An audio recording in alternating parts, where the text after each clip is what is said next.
नमस्कार मेरे प्यारे भाइयों एवं बहनों, जैसा कि हम सभी देख रहे हैं कि वैश्विक महामारी ने पूरी दुनिया को अपने चपेट में ले रखा है, जिससे हमारा समाज भी अछूता नहीं है। जैसा कि हम सभी ने कोरोना काल में देखा है कि लॉकडाउन शुरू होने के साथ ही सबसे ज़्यादा परेशान प्रवासी मजदूर हुए थे। इनके नाम पर राजनीति तो हुई, मगर सही समय पर सही व्यवस्था नहीं हो सकी, जिसके कारण मजदूरों को कई तरह की परेशानियों से जूझना पड़ा। ऐसे समय में सरकारी सुविधाएं सफ़ेद हाथी साबित हुई। दिल्ली सरकार की योजना, जिसमें मुख्य रूप से मजदूरों को खाना खिलाना, डबल राशन देना, डबल पेंशन की व्यवस्था, ई कूपन से राशन देना, ऑटो चालक के लिए आर्थिक सहायता शामिल थे। पर जहां तक हमने देखा कि खाने की व्यवस्था किस तरह थी, लोगों को डंडे मार मार कर घंटों लाइन में लगने के बाद जानवरों जैसा व्यवहार किया गया और खाने के नाम पर बीमार होने का जरिया परोसा गया। अब बात करें डबल राशन की, तो यह व्यवस्था भी भगवान भरोसे ही है। अगर आपके आसपास कोई सरकारी राशन केंद्र है तो इसकी स्थिति से आप वाकिफ जरूर होंगे। डबल पेंशन की व्यवस्था, जो कि दिव्यांगों, बुजुर्गों और विधवाओं के लिए प्रमुख सहारा है, वो भी ढाक के 3 बात ही निकला।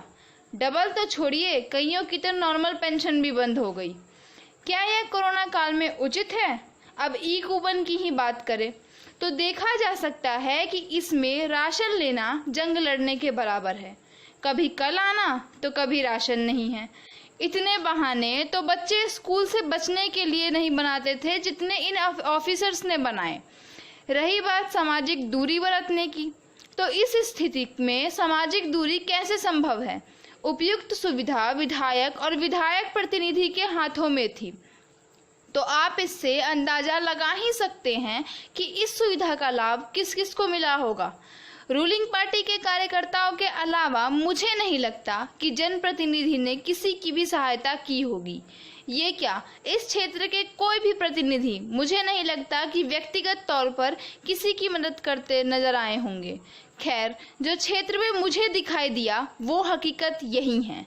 अनुभव के आधार पर हम ये कह सकते हैं कि इस महामारी के समय में व्यवस्था पूर्ण रूप से जनहित में नहीं थी, जिसके परिणाम स्वरूप देखा जा रहा है कि कोरोना के केसेस दिन प्रतिदिन बढ़ते जा रहे हैं।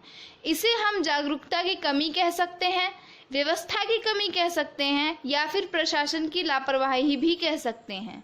हमारी संस्था का उद्देश्य है लोगों को जागरूक करना, जिसे हम समय समय पर पब्लिक मीटिंग के माध्यम से, सोशल मीडिया के माध्यम से करते आ रहे हैं और आगे भी हमारी कोशिश जारी रहेगी। इस संदर्भ में इतना कहना चाहती हूँ कि सबसे पहले आप अपने आप को सुरक्षित रखें। वैसे दुकान पर जाने से बचे जिस पर साफ सफाई का ध्यान न रखा जा रहा हो। जरूरत होने पर ही घर से बाहर निकले, वो भी मास्क लगाकर।